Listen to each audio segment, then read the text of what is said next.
godhe maaliif dallante waan hin beekiin natti mufatte riba rafuu anoo cinqame halkaniif guyyaan boqonnaan dhabe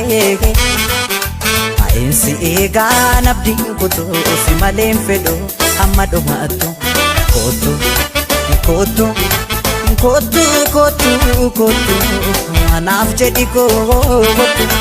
si malee jireenyaa dacheen naami jooytu kootu maaloo kootu as kootu kootu kootu anaaf jedhi kootu si malee jireenyaa dacheen naami jooytu.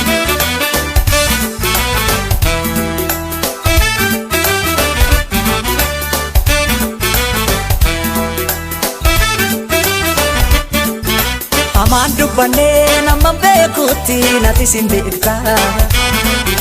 otoo naan galiin otoo ani beekin maaliif dallanta ammas sileegaa innufta jedhee nala ilaala otoon deebi'iin achumaa naftee bitaa nagalee amalan mala. Amaan dubbannee nama beekutti nati sin beekta otoo naan galiin otoo ani beekin maaliif dallanta ammas sileegaa innufta jedhee nala ilaala otoon deebi'iin achumaa naftee bitaa nagalee amalan mala. Dateen deemiin narraa fagaatte otoo ani hin beekin natti mufatte anfiran qabuun ni beekta ture eenyutan obsa anoo si malee kootu maaloo kootu maaloo kootu kootu kootu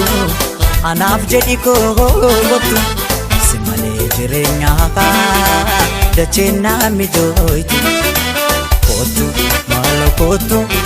as kootu kootu kootu anaaf jedhi kootu si malee jireenyaa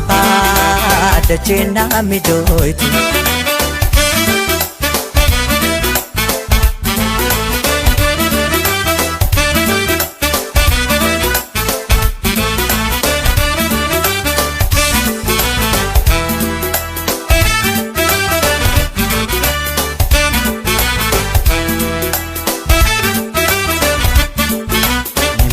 Godhe maaliif dallante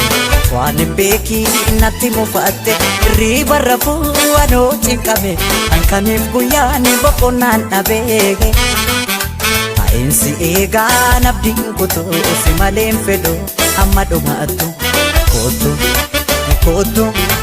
kootu kootu kootu anaaf jedhi kootu si malee jireenyaa dacheen naami jooytu kootu maaloo kootu as kootu kootu kootu